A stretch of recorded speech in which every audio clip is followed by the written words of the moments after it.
Now, less than a week after New Zealand's deadliest terror attack, the government has effectively banned all sales of military-style semi-automatic weapons and all assault rifles, effective immediately. The Prime Minister, Jacinda Ardern, unveiled the plans this afternoon, saying the time for mass and easy availability for these weapons must end. She was flanked by Police Minister Stuart Nash, who joins us now from our Parliament office. Good evening, Minister. Before I get to the gun changes, I just need to ask you about some breaking news. The police have confirmed that the person that they have charged, the gunman, the alleged gunman with murdering, is in fact alive. How did that happen? Look, my understanding is it was an administrative error. It will have no impact whatsoever on the court process. I understand it's been rectified, and onwards and upwards, and let's bring this guy to justice who killed 50 Kiwis. So when you say it's been rectified, how? What's had to happen? Well, my understanding is they've got the right name on the one charge. Keep in mind the terrorist has been charged with one account of murder. Obviously, there are a lot more charges to come, and like I said, it has been rectified. So did he have to appear in court for that, or will there be another court appearance before the scheduled one in April? Not too sure on that, sorry. When did the police tell you that they'd made this mistake? About 10 minutes ago. That's your first you've heard of it? First I'd heard of it, yes. And how did it come to their attention that they had made this error? Again, sorry, you're probably best to talk to Commissioner Bush on that. But all I do know is it will make absolutely no difference to the charges this terrorist faces. So was there a period of time where you had an individual in jail for a crime or an alleged crime that didn't take place? Well, it appears that on the charge sheet the wrong name was there. That has been corrected. This terrorist will be held to account for the 50 people he murdered and also the 50 people he tried to murder. So I want New Zealanders to be assured that this terrorist will be held to account. Will you be talking to them about that? Because it seems to be a fundamental error, doesn't it, on a very, very important investigation? Yeah, well, I'm not too sure how it happened. I will have a conversation with the Commissioner at some point in time. But like I say, this terrorist will be held to account for the people he murdered. So, people just have to be assured that this has been sorted and nothing will change in terms of the eventual charges this terrorist will face. OK, so in terms of the gun law changes, what can't I buy right now that I could have bought last Friday? What we're doing is we're banning all military-style semi-automatic weapons and all assault rifles. That will be passed through legislation. The Prime Minister has said by the end of the next sitting period, which is the last day is the 11th of April. What we've done is we have moved a whole lot of military-style semi-automatic and assault rifles from your stock standard A category into E category. So in essence, any of these military-style semi-automatics or assault rifles will be banned.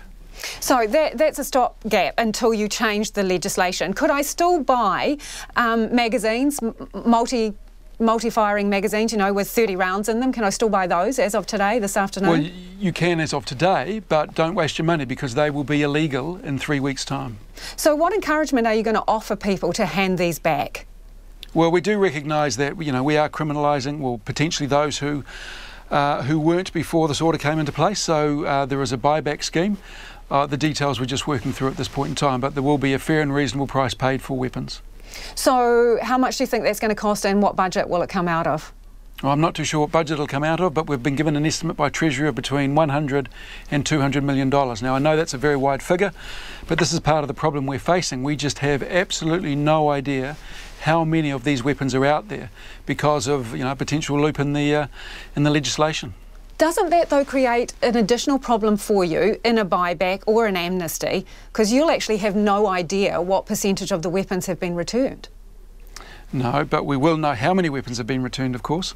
And the bottom line is people who hold on to these weapons once they have been banned will be committing a criminal offence. And from what I know of the vast majority of gun owners, they will not want to be in this situation. So we are banning these weapons. There are two ways that gun owners can deal with this. They can go online to the police's website, police.gov.nz. There is a form on that which they can fill in.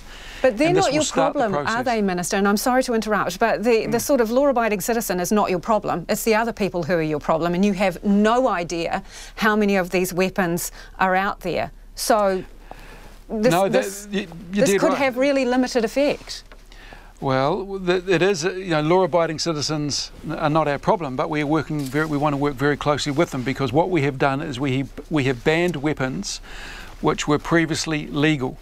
And the vast majority of Kiwis will not want to be in a position where they're criminalised. So we think the measures we are putting in place around these banned weapons will compensate adequately in a fair and reasonable way for the handback. So there is an amnesty, so people can go online, fill this form in. Police will be in touch to determine whether they bring the weapons into the station or the police pick them up. And like I said, there will be a buyback scheme put into place. Minister, just before you go, you'll be aware that a former senior police officer, Joe Green, has commented on the vetting process for the man accused of these killings. He maintains that there were no interview done with this man's next of kin as part of the licensing process, and that the 2 referees that he offered up were people who had never met him, were friends from an online chat room. Have you had a conversation with police about that? Well, I'm not going to comment on an ongoing investigation, but what I will say is the first tranche we're putting in place is banning these weapons, getting them out of the market, at issues around licensing and a lot of other things in the Arms Act, and Cabinet will receive a paper on that on Monday. OK, quick yes or no answer, please. Do you have confidence in the process of vetting this man's licence? Look, I'm sorry, I'm not going to comment on an ongoing investigation. All right, thanks for joining us this evening. That is the Police Minister, Stuart Nash.